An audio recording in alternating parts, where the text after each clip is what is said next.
Black history. According to the public school system, Negroes were brought to America in 1619, forced to work as slaves on plantations, until one day this great white man named Abraham Lincoln came along and felt bad for the slaves and signed the Emancipation Proclamation in 1863, which freed the slaves. But there were still some bad whiteys in the southern states that passed Jim Crow laws for segregation. Afterwards, there came more whites that felt bad and then gave blacks civil rights in the 1960s, then allowed a black man to have the presidential office named Barack Obama. Now blacks are finally equal to whites. We can all get along. The end. Now, moving right along to our English lecture for the day. I don't think so.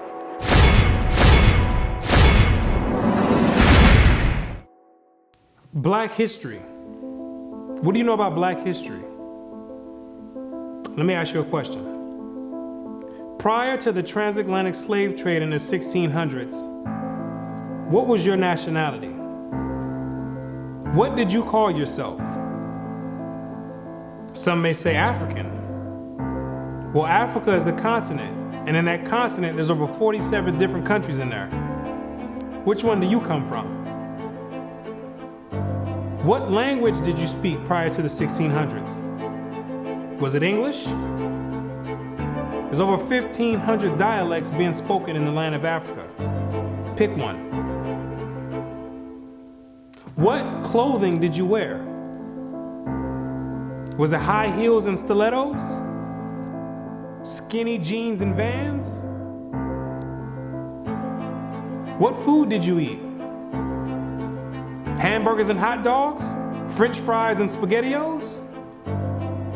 What religion did you partake in? Who was your God?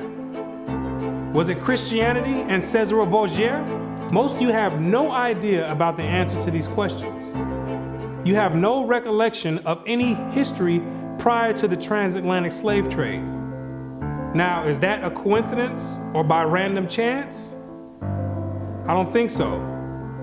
Have you ever asked yourself, why is it that in the public school system that every time the subject of Black history is taught, it always begins in the 1600s and with slavery? Why is that? Doesn't that raise some antennas and spark inquiry? Why is it that the public school system is so committed to revolving Black history solely on the past 400 years? Why is that? Is it because there's a deficiency in historical data? Or maybe because there's no history at all prior to the 1600s?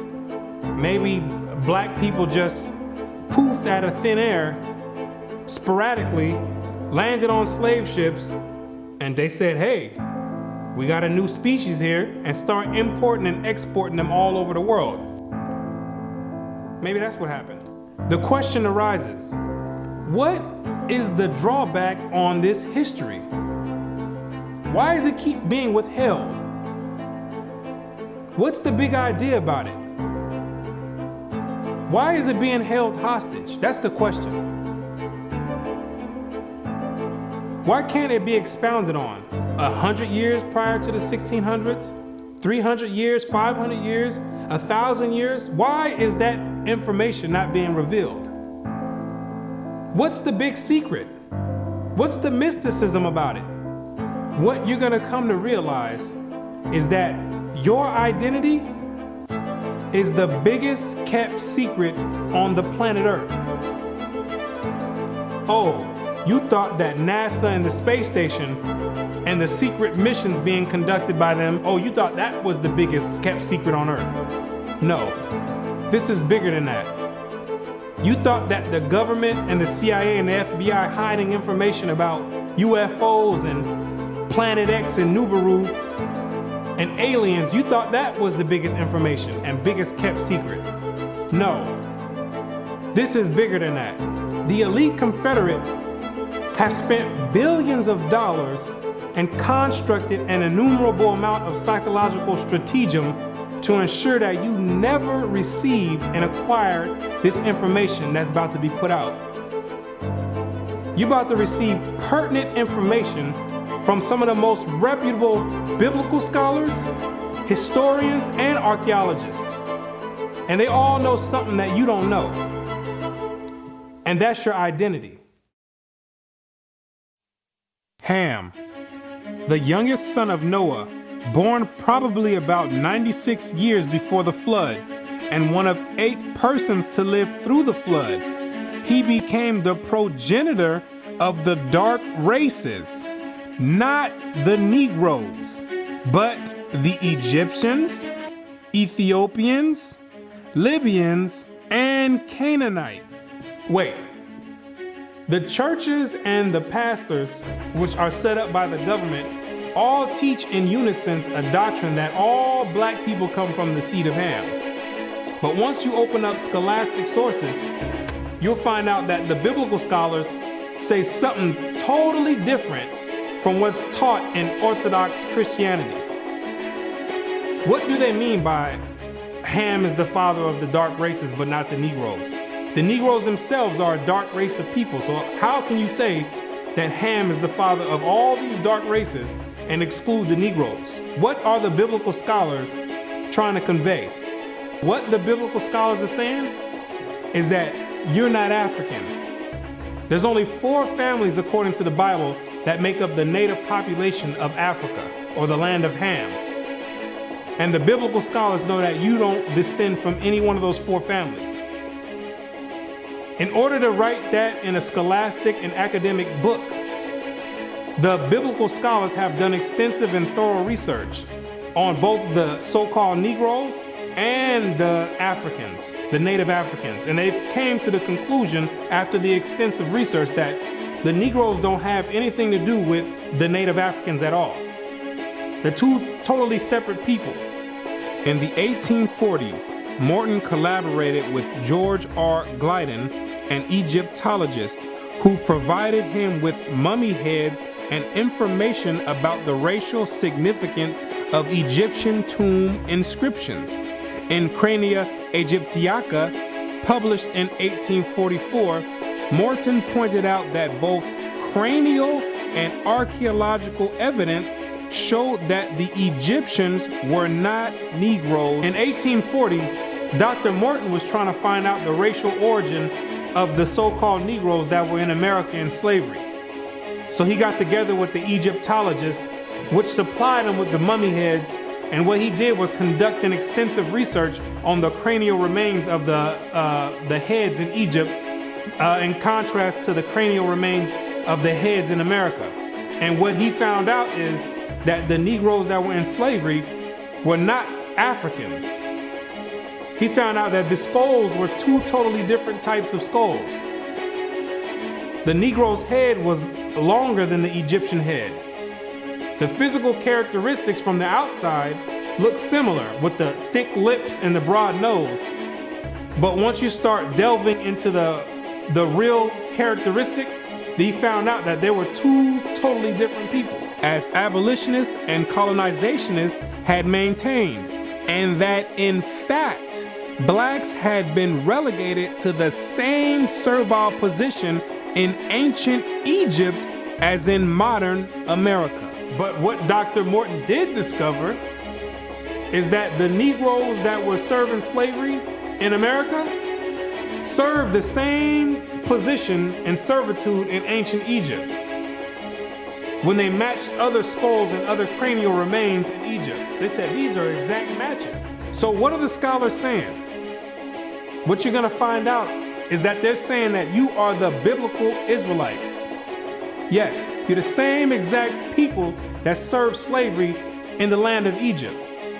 You're the same exact people that God sent Moses to go redeem under the hand of Pharaoh. You're the same exact people. And when you read the Bible, you'll find out that slavery is a central theme in the Bible. It's a reoccurring theme with the Israelites. The Israelites cannot run away and get away from serving slavery. It continues to happen over and over, all the way up until today. You came out of Egypt as slaves. came down into the land of Israel. No sooner as you got there, then you had the Assyrians come, capture the land of Israel, and take you and make you slaves. In the 9th year of Hoshea, the king of Assyria took Samaria and carried Israel away into Assyria. You came out of the land of Assyria, went back to the land of Israel. Then the Babylonians came, which are the modern day Ethiopians, the Cushites, came to the land of Israel and made you slaves. So all Israel were reckoned by genealogies. And behold, they were written in the book of the kings of Israel and Judah, who were carried away to Babylon for their transgression. You came out of the Babylonian captivity, went back to the land of Israel.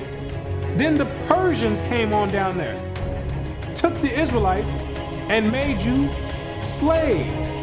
For we were bondmen, yet our God hath not forsaken us in our bondage, but hath extended mercy unto us in the sight of the kings of Persia.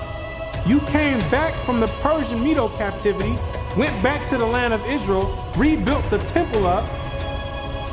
Then the Greeks came on down there, took you and made you slaves, to entreat them that they would take the yoke from them. For they saw that the kingdom of the Grecians did oppress Israel with servitude. After you came from the Greek captivity, you went back into the land of Israel, rebuilt the temple because the Greeks were sacrificing swine and pig on the altars. No sooner as you came back to the land of Israel, then the Romans came and had you during the time of Christ as slaves. It was so much slavery going on with the Israelites that Jeremiah himself had to ask, is Israel just put on earth just to be slaves? Is that your whole purpose? Just to be servitude to other nations? Is Israel a servant? Is he a homeborn slave? Why is he spoiled? So you might be asking yourself, if the so-called Negro is part of the 12 tribes of Israel, how in the world did you get to the west coast of Africa? And when ye shall see Jerusalem compassed with armies, then know that the desolation thereof is nigh. This is Christ right here speaking to the Israelites. He says, when you see Jerusalem compassed or surrounded by the Roman armies, then know that the desolation or the destruction of the land of Israel is getting ready to happen. The Romans getting ready to come in here and tear some stuff up. Then let them which are in Judea flee to the mountains, and let them which are in the midst of it depart out. And Christ says, when you see the Romans coming in, you better get ready to flee into the mountains. And what you're gonna realize is that the mountains that he was talking about was the land of Africa.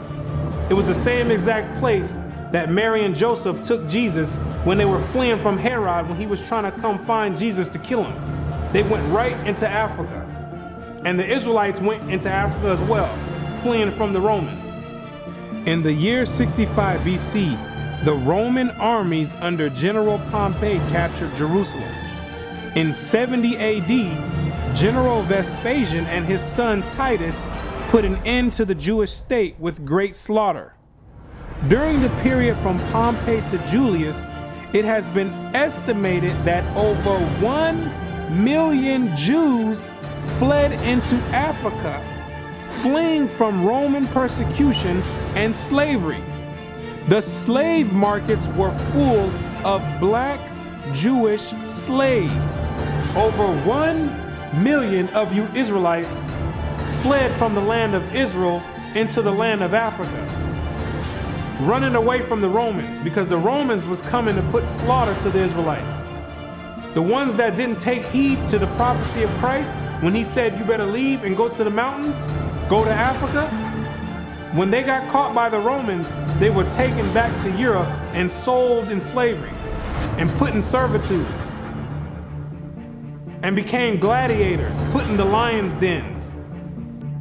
The pagans and the Romans attacked the Jews indiscriminately. Both the Jewish soldiers and the uninvolved peaceful population without mercy.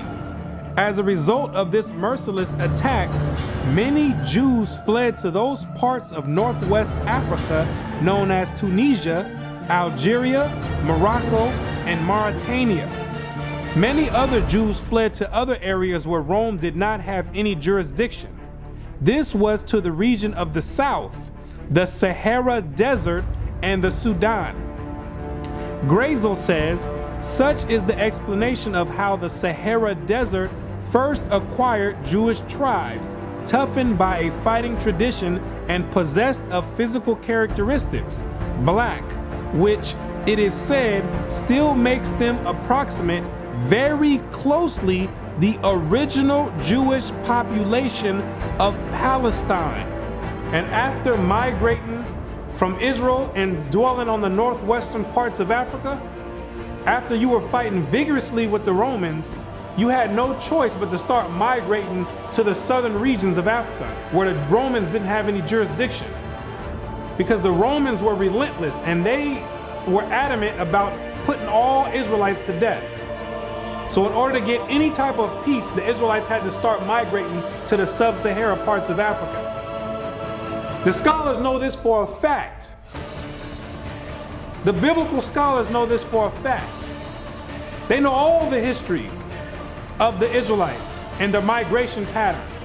Whatever may be thought of the more or less mythological traditions connected with the earliest Jews in North Africa, it is now practically an established fact that a Jewish nation, Jewish at least in faith and perhaps too in origin, long held sway south of the Sahara.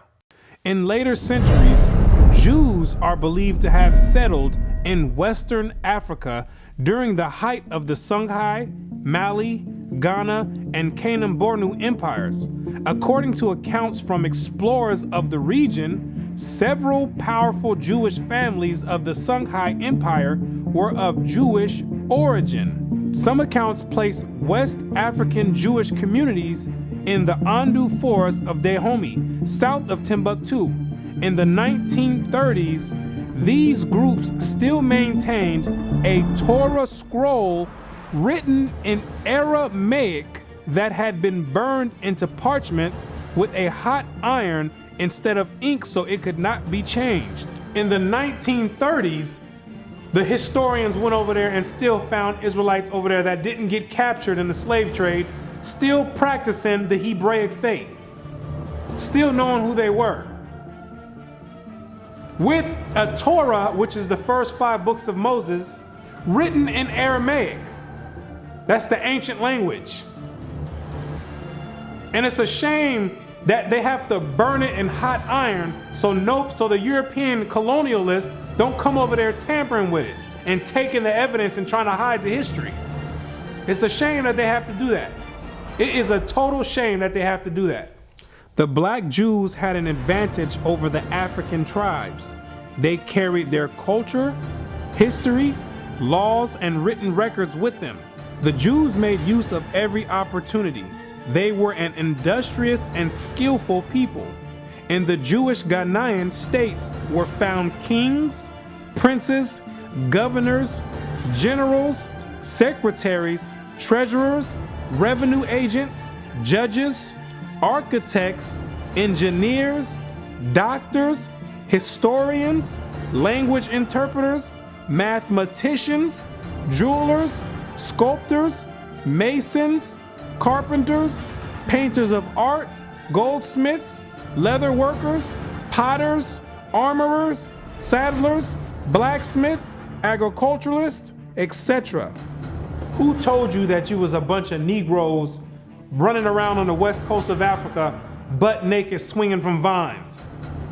Who told you that lie? You were and still are a prestigious people, a skillful people. The decline of Jewish communities of the West African Maghreb most likely began with the influx of Arab invaders into North Africa starting in 640 CE and later into West Africa in the 1300s and 14 CE. So after you had established communities and empires on the west coast of Africa, after the 7th century, that's when Muhammad and his band of thugs came down there to the West Coast with the Quran in one hand and a sword in another one. And they were forcibly converting the Israelites into that nonsense Islam. Yeah, I said it, nonsense Islam, because that's not what we were dealing with. That's the Arabs' religion. That's not what we were dealing with. And that was the decline of the Hebraic community over there in the west coast of Africa. And that was the forefront in the beginning of the slave trade. Yea, and what have ye to do with me, O Tyre and Zidon, and all the coast of Palestine? Tyre, Zidon, and the coast of Palestine, those are all ancient Africans that God is referring to. Will ye render me a recompense? And if ye recompense me, swiftly and speedily will I return your recompense upon your own head. Because ye have taken my silver and my gold, and carried into your temples my goodly pleasant things.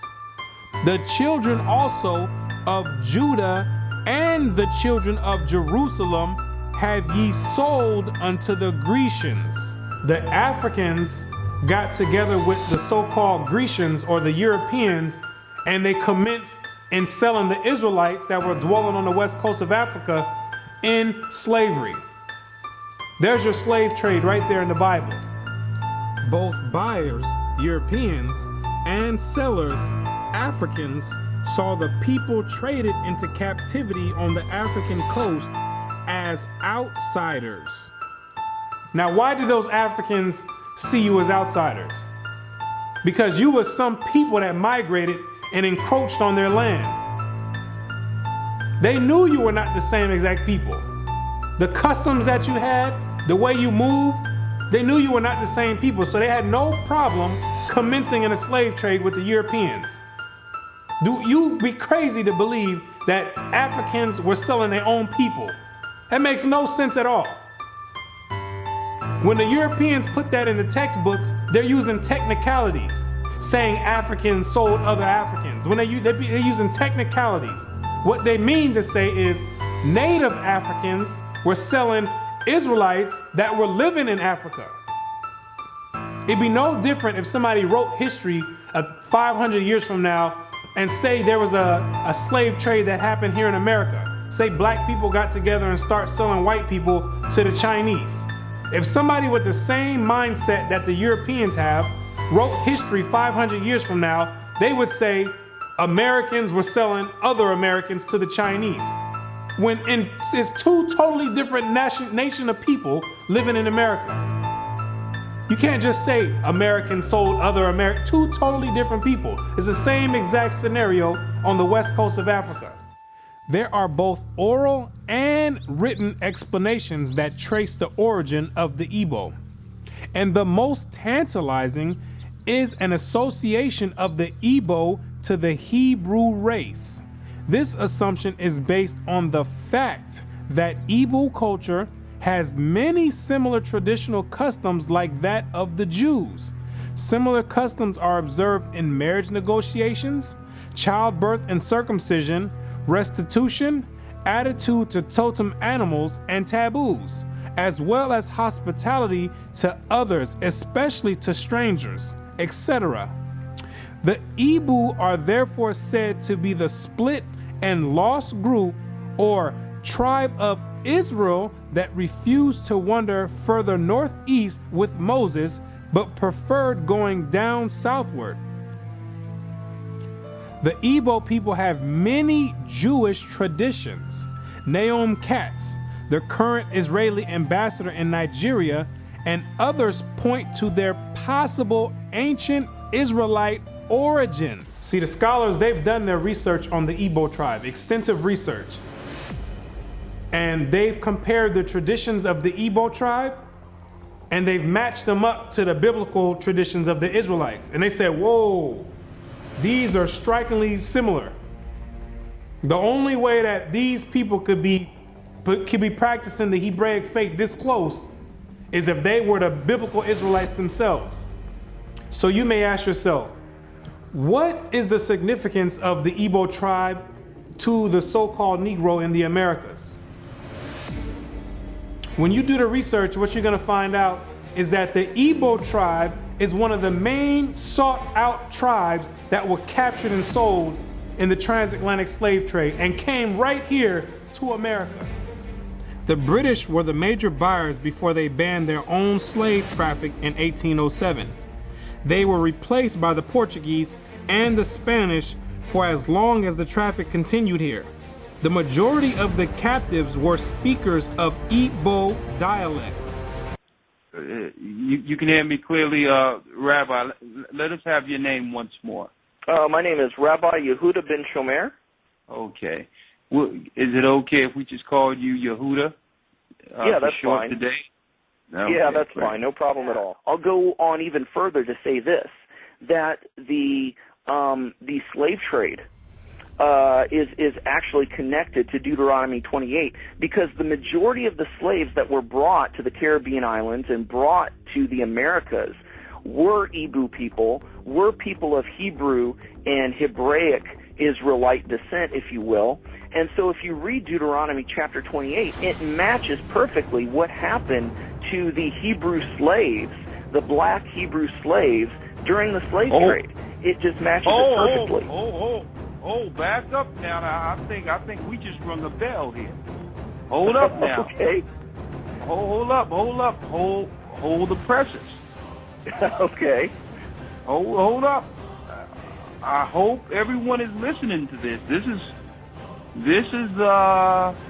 you about to rock some boats now, Ben Yehuda there.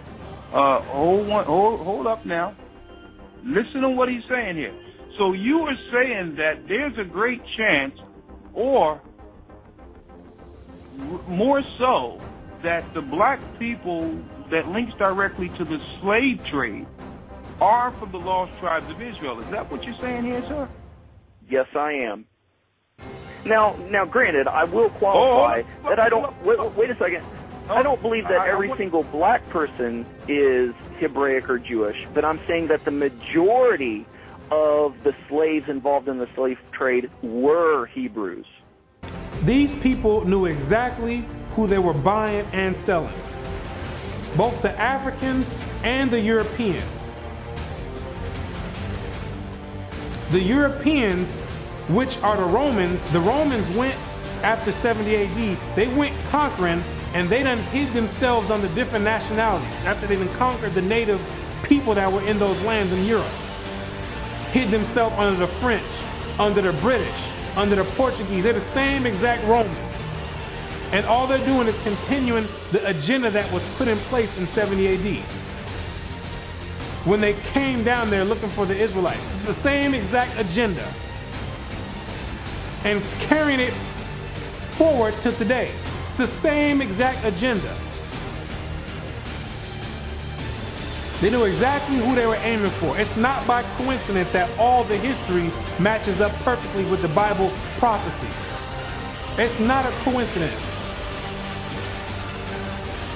And then they push a doctrine on you in church talking about it doesn't matter. So then you never go and look for this information. Now you see exactly why they don't put none of this in black history, why they don't go prior to the 1600s.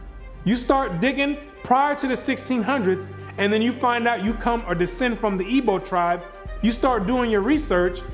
Well, let me find out a little bit more about this Igbo tribe.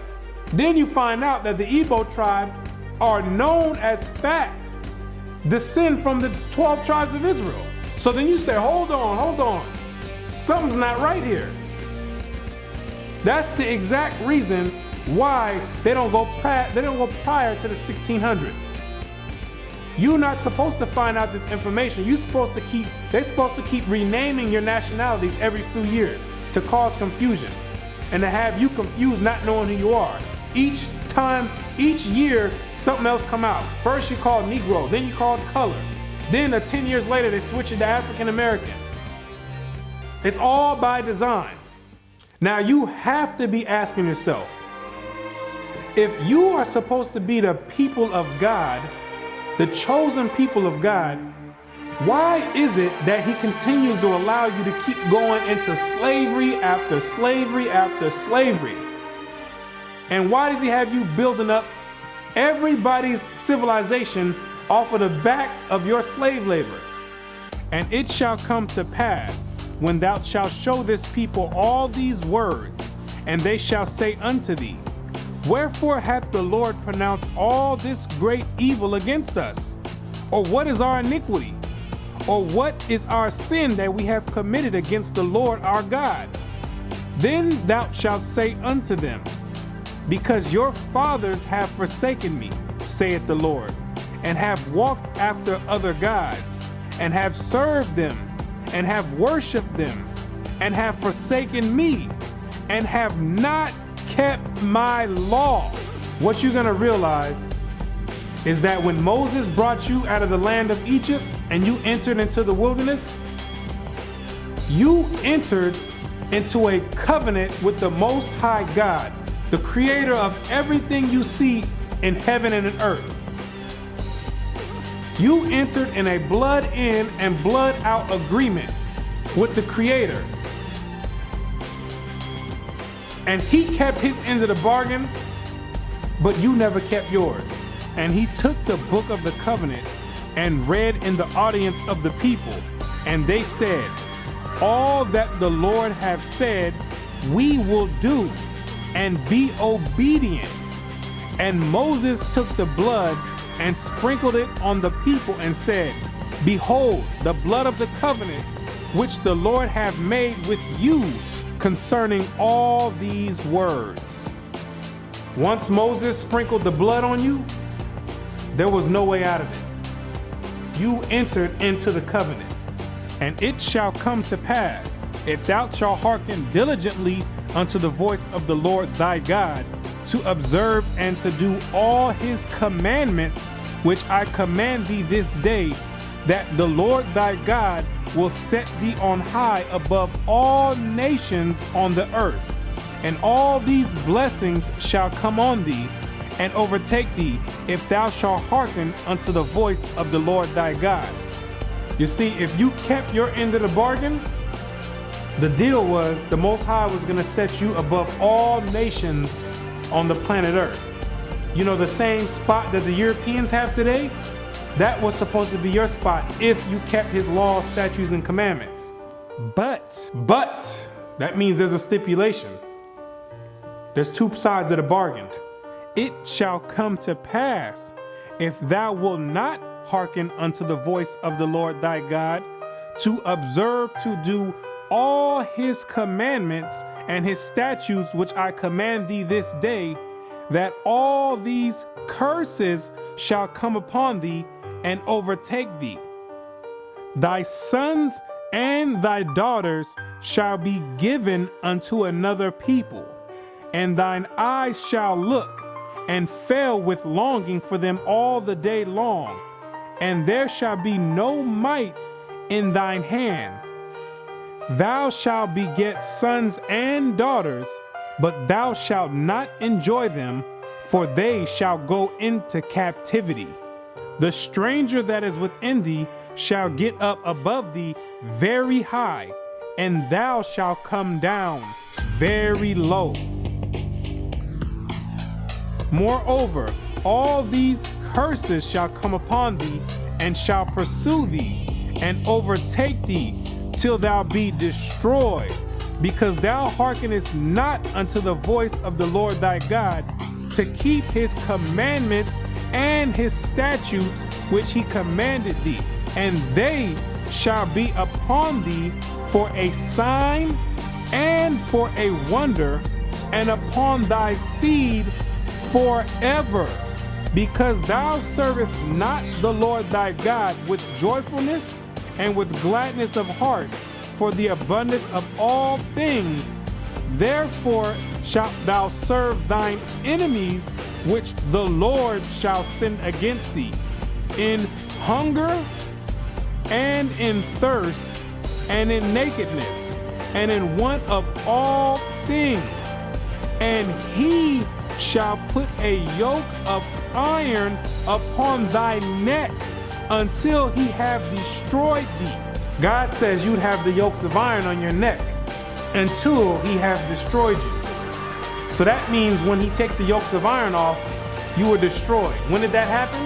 in 1863 when Abraham Lincoln signed the Emancipation Proclamation. The yokes of iron came off, but at that time, your whole history had been whipped out of you. When the master gives you something, you take it. He gave it a name. It's a nice name. It's Toby. And it's going to be yours till the day you die. Now, I know you understand me, and I want to hear it. Again!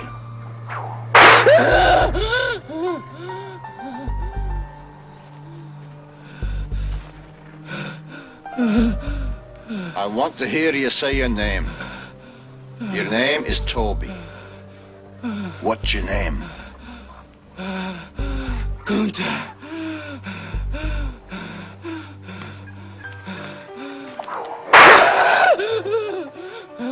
Lord God, help that boy. They're gonna whip him dead. What's your name? Say it. Toby. Who are you? Say your name.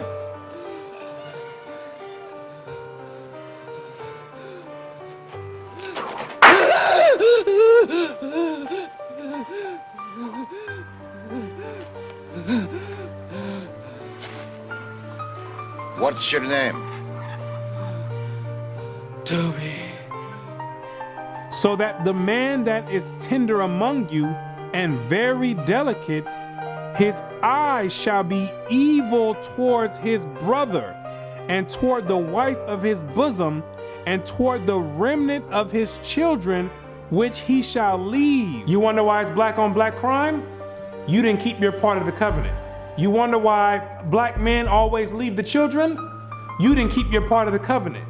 Also, every sickness and every plague which is not written in the book of this law, them will the Lord bring upon thee until thou be destroyed. Why are you number one in HIV? You didn't keep your part of the covenant. Why are you number one in hypertension and high blood pressure? You didn't keep your part of the covenant. Why are you number one in high cholesterol? You didn't keep your part of the covenant. Why are you number one in diabetes? You didn't keep your part of the covenant. Why are you number one in all negative effects across the board? You didn't keep your part of the covenant. And the Lord shall scatter thee among all people from one end of the earth even unto the other. And there thou shalt serve other gods, which neither thou nor thy fathers have known, even wood and stone. And among these nations shalt thou find no ease, neither shall the sole of thy foot have rest. But the Lord shall give thee there a trembling heart, and failing of eyes, and sorrow of mind. And thy life shall hang in doubt before thee, and thou shalt fear day and night, and have no assurance of thy life. In the morning thou shalt say, would God it were even? And in the evening thou shalt say, would God it were morning? For the fear of thine heart wherewith thou shalt fear, and for the sight of thine eyes which thou shalt see. And the Lord shall bring thee into Egypt again. The word Egypt in the Bible means bondage or slavery. I am the Lord thy God, which have brought thee out of the land of Egypt, out of the house of bondage. So when God says he's gonna bring you into Egypt again, he's saying, I'm gonna bring you into slavery again with ships. But this time you're going with ships, packed up like sardines in a can. By the way whereof I spake unto thee, thou shalt see it no more again. And there ye shall be sold unto your enemies for bondmen and bondwomen, and no man shall buy you. And God says no man shall buy you. Back in the biblical days, you would be able to buy or redeem a slave by payment. But God says no man is going to be able to redeem you out of this slavery. This last one I bring you to, this last Egypt, nobody's going to get you out of it. Marcus Garvey tried to get you out of it, didn't work. Martin Luther King tried to get you out of it, didn't work. Malcolm X tried to get you out of it, didn't work. Louis Farrakhan tried to get you out of it, didn't work. Al Sharpton tried to get you out of it, didn't work. Why? Because you are still breaking the covenant.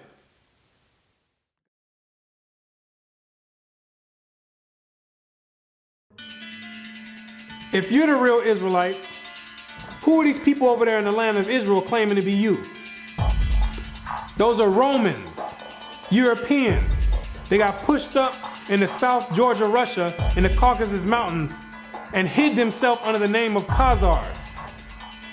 Between the 8th and 9th century, the Khazarian Empire under King Bulan adopted the traditions of the Israelites and mixed it with paganism and called it Judaism.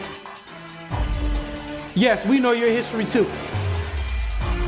Then after the Holocaust, which was politically motivated, the elite used that as a pretext to invade the land of Israel and took those Khazarian converts and placed them in that land in 1948. In May of 1948, a new Jewish state, Israel, was born in a bath of blood. Jewish troops routed Arab forces from the city of Haifa in the first of a series of battles that were to reverberate through the years.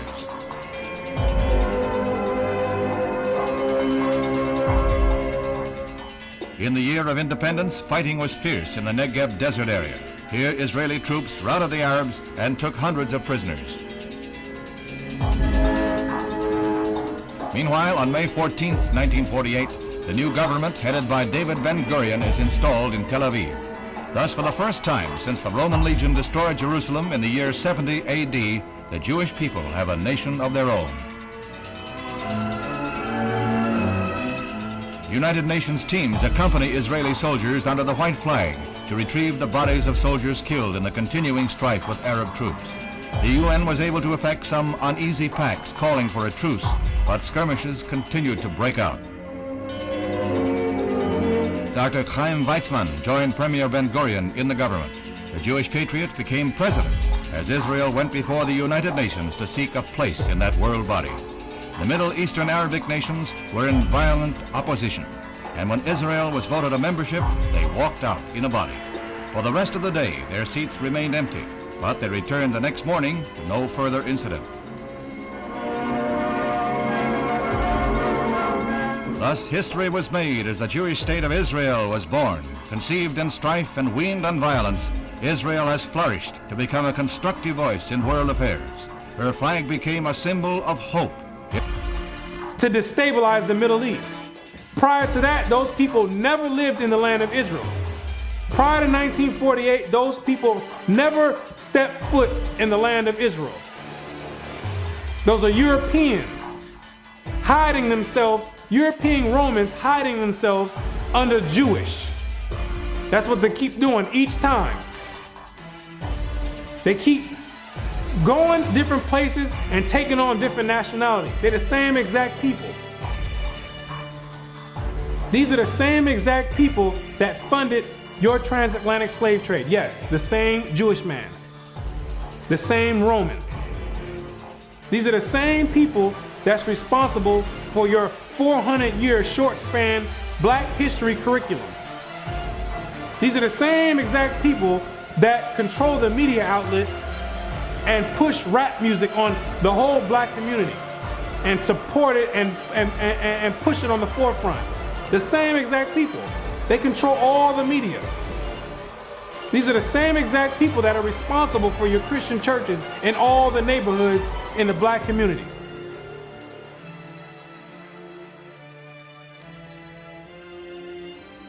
The Bible says when the real Jews get in the land of Israel, there will be no more war. Since those converts, Khazarian converts, went into the land, it's only been war. They don't fit the prophecies. They over there dealing with Satan.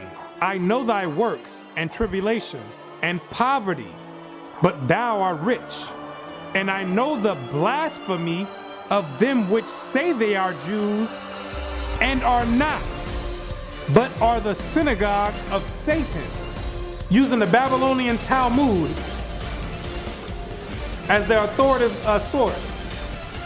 These people are not the real Jews, and they have nothing to do with the Most High God and the biblical Israelites. They're not the real Jews, and they're dealing with Satan at the highest level. What are these nations trying to accomplish by suppressing all this information? What you're going to realize is that there's a group of nations that are confederate together that have been trying to get rid of the Israelites from way back when so they can offset the Bible prophecies.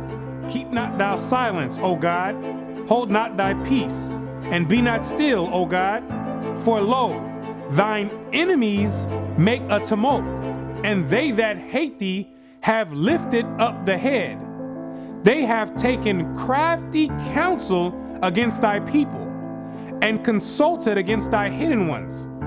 They have said, come, and let us cut them off from being a nation, that the name of Israel may be no more in remembrance.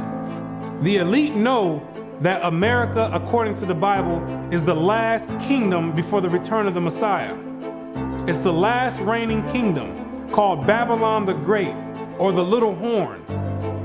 And they're trying to offset prophecy and prolong their rulership, because they know that when Christ returns, he and the 144,000 are going to be the next ruling government on the planet Earth. And he that overcometh and keepeth my works unto the end, to him will I give power over the nations, and he shall rule them with a rod of iron. As the vessels of a potter shall they be broken to shivers, even as I received of my Father.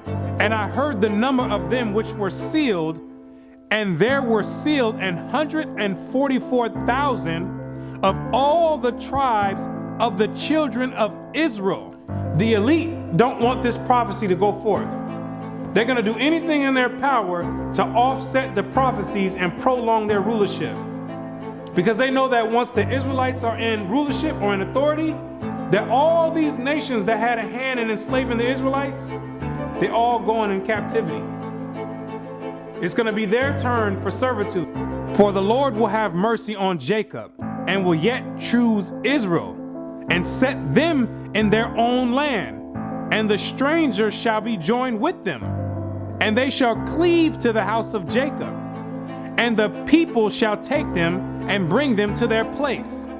And the house of Israel shall possess them in the land of the Lord for servants and handmaids. And they shall take them captives, whose captives they were, and they shall rule over their oppressors. Therefore, all they that devour thee shall be devoured, and all thine adversaries, every one of them, shall go into captivity. And they that spoil thee shall be a spoil, and all that prey upon thee will I give for a prey. He that leadeth into captivity shall go into captivity. He that killeth with the sword must be killed with the sword. Here is the patience and the faith of the saints. The elite have got together with their top scholars in their think tanks, and they know these prophecies to a T. They didn't study this book back and forth. They understand all the breakdowns and prophecies. So in order to prevent these things, they have to suppress history and rewrite history and flood the media outlets with all types of futile material like rap music, Atlanta Housewives, and other reality TV nonsense to keep your mind occupied on entertainment and diverted from anything with any significance. And the success rate of that to black people is extremely high. The black man won't pick up a book if his life depended on it. A book is kryptonite to the black man. It's like spraying Raid on a roach. They say if you want to hide anything from a black man, you put it in a book. But despite these efforts of trying to offset prophecy, there's Israelites waking up all over the world by the thousands, coming up out of sleep and getting rid of these Gentile gods and coming back to the Most High God, the creator of heaven and earth, and keeping their end of the bargain. For the children of Israel shall abide many days without a king, and without a prince, and without a sacrifice, and without an image, and without an ephod, and without a teraphim.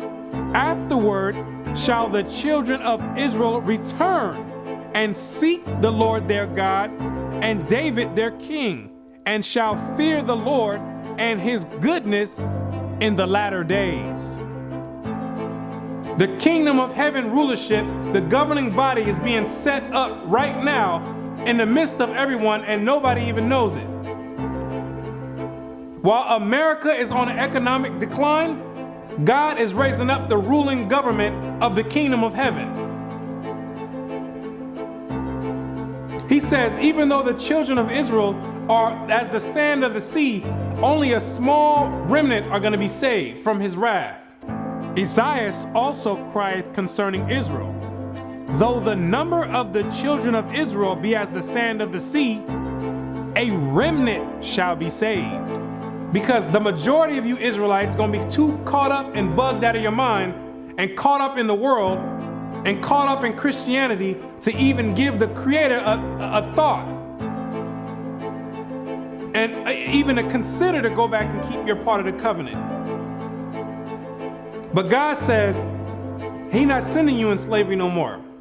He says if you didn't learn this time from all the captivities you've been under, if you didn't learn from getting your backs whipped, if you didn't learn from being hanged, if you didn't learn from having your sons and daughters sold, He says, I'm not bringing you into captivity no more after America. This is the last captivity.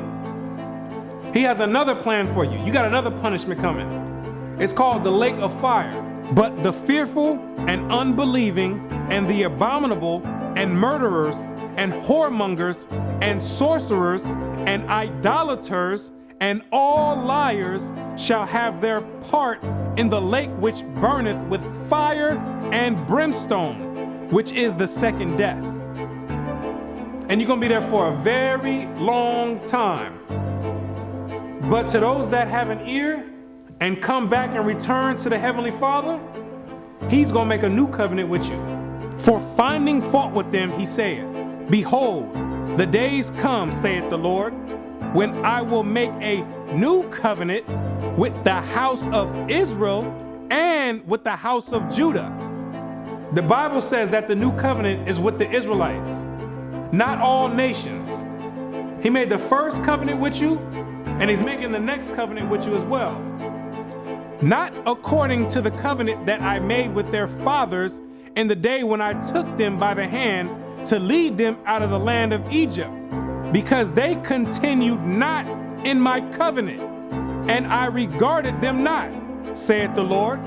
For this is the covenant that I will make with the house of Israel after those days. What does it mean after those days? It's talking about when you get into the wilderness. Yes, you have to go to the wilderness again. The same way when you came out of Egypt and you went into the wilderness and made the first covenant is the same exact way when you come out of America, which is the modern Egypt, you're going to have to go into the wilderness again.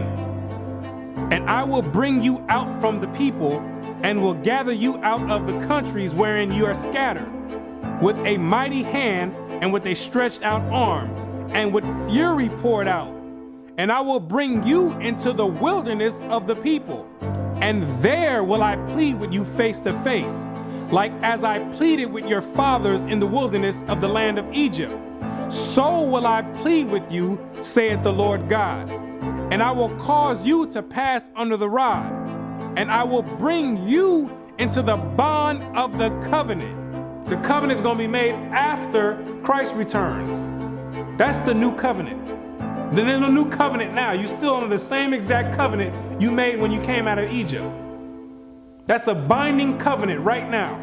I will put my laws in their mind and write them in their hearts. And I will be to them a God, and they shall be to me a people. And God says he's going to put his laws in your mind. Yes, those same laws that your Christian church teaches are done away with. Those are the laws that are going to govern the kingdom of heaven. The same way America has their laws that govern America. The laws written in the Bible in the first 5 books of Moses, those are the laws that's going to govern the kingdom of heaven. Those are the same exact laws that you promised and made a pact with the Most High saying that you would keep, and you refuse to keep to this day. That this is a rebellious people, lying children, children that will not hear the law of the Lord, which say unto the seers, see not, and to the prophets, prophesy not unto us right things, speak unto us smooth things, prophesy deceits. Yet the number of the children of Israel shall be as the sand of the sea, which cannot be measured nor numbered. And it shall come to pass that in the place where it was said unto them, ye are not my people, there it shall be said unto them, ye are the sons of the living God. In these same exact places where you were scattered for a reproach and called by different names like African American, Negro, and colored people, and where you were told in church that you were a Gentile, in these same exact places, it's now being told to you that you're actually the children of Israel. Prophecy is being fulfilled right now. It's up to you now to make a choice. Either you're gonna come back and keep your end of the bargain, or you're gonna still stay out in the world. And if you stay out in the world, the only thing you can look forward to is weeping and gnashing of teeth. The Most High is extending out his hand one last time. It's either you're gonna repent and come back, or you're gonna die in your sins. You can hang on to whatever you want. You still want to worship the Gentiles' gods? You go for it. The Gentiles can teach that the law's done away with. They wasn't back there in the wilderness, and they wasn't back there with the blood sprinkled on them. They wasn't under a covenant. They weren't back there saying, we will obey. You did. The Most High never gave them no laws to keep, but he gave it to you. He showeth his word unto Jacob, his statutes and his judgments unto Israel. He hath not dealt so with any nation. And as for his judgments, they have not known them. Praise ye the Lord. So there's no punishment for them not keeping the laws, but there's a great punishment for you not keeping it. So it's time to decide. Either you're gonna be in or you're out. But now you know who you are.